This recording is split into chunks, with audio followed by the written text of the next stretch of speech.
Okay, new topic this week, constitutionality of the individual mandate in this year's healthcare reform bill. Mike's claim is that under Lopez, this mandate is unconstitutional.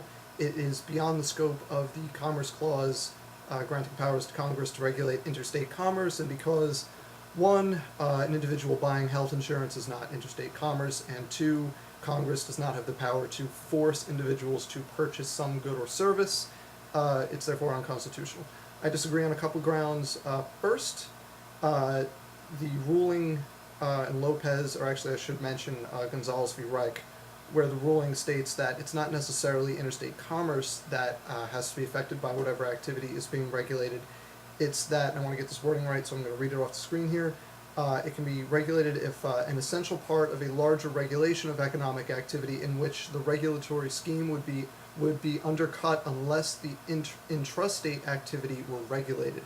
Since we're talking about healthcare, and in the context of this healthcare bill, buying healthcare across state lines, which may or may not be the case in terms of the individual purchasing healthcare, more importantly, we're talking about these groupings, the poolings of customers in these exchanges where people can buy healthcare, and that activity is going to be greatly affected by how many people are in the pools.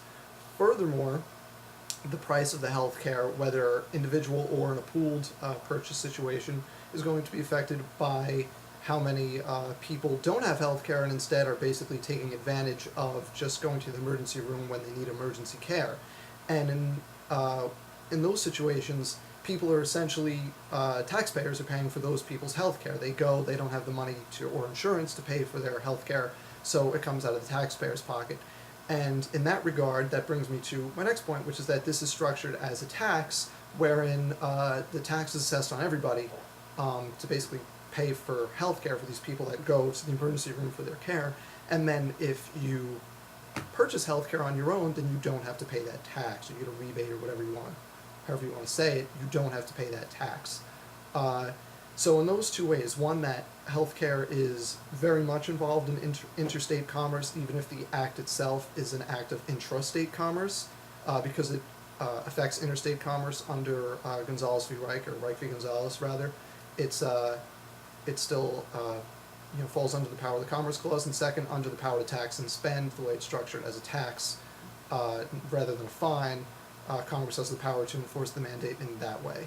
Not only that, but it's good policy, because if you don't have it, then people take advantage of the system and the price goes up and nobody's happy. So, back to you.